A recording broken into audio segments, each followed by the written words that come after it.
ഒരു മുദ്രാവാക്യം, മതമാണ് മതമാണ് മതമാണ് പ്രശ്നം.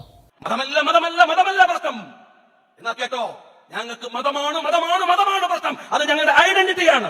മതമാണ് മതമാണ് മതമാണ് പ്രശ്നം എന്ന് ലീഗിന്റെ നേതൃനിരയിൽ തന്നെയുള്ള ഒരാൾ പറയുന്നതായിട്ടാണ് കേൾക്കുന്നത്. കേരളത്തിലെ വരുന്ന ഒരു മുദ്രാവാക്യമാണ്.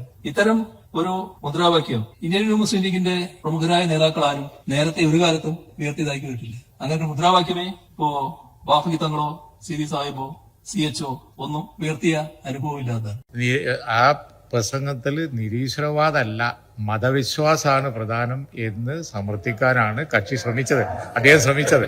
ഒന്ന് ഇടപെടുകയാണ്. ബഹുമാനായിട്ടുള്ള പ്രതിപക്ഷ ഉപനേതാവ് പറഞ്ഞത് വസ്തുതയല്ല. അതിന്റെ വീഡിയോ ഇന്ന് സാമൂഹിക മാധ്യമങ്ങളിൽ ലഭ്യമാണ്. മുഴുവൻ കേൾക്കൂ.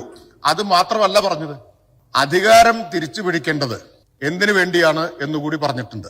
ഞാൻ ചോദിക്കട്ടെ, ഭരണമാണല്ലോ, ഭരണം തിരിച്ചു പിടിക്കാൻ കഴിയും, ഒരു സംശയക്കാര്യത്തിലില്ല. പക്ഷെ ഒരു കാര്യം നിങ്ങൾ ഓർത്തോ, ഭരിക്കുന്നത് MLA-മാരുടെയും മന്ത്രിമാരുടെയും എണ്ണം കൂട്ടാൻ മാത്രമായിരിക്കില്ല. നഷ്ടപ്പെട്ടു പോയ 9.5 കൊല്ലത്തിന്റെ ആനുകൂല്യങ്ങൾ തിരിച്ചു പിടിച്ച് ആ സമുദായത്തിന് വകവെച്ചു കൊടുക്കാൻ അല്ലെങ്കിൽ ഈ പണിക്ക് നിൽക്കരുത്.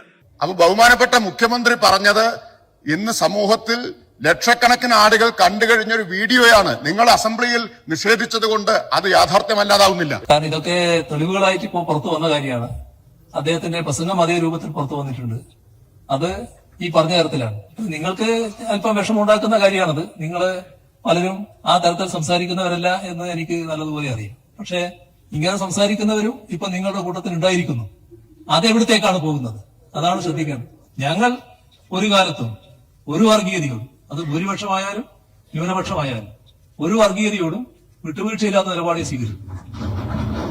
പലപ്പോഴും ഞങ്ങൾ പറയുന്ന ഒരു കാര്യമുണ്ട്, കുറച്ച് വോട്ടിനും 4 സീറ്റിനും വേണ്ടി ഈ വർഗീയ ശക്തികളെ പ്രീണിപ്പിക്കുക എന്ന രാഷ്ട്രീയ തെറ്റത്തരം ഞങ്ങൾ കാണിക്കില്ല എന്ന്. അത് തന്നെയാണ് ഞങ്ങൾക്ക് വ്യക്തമാക്കാനുള്ളത്.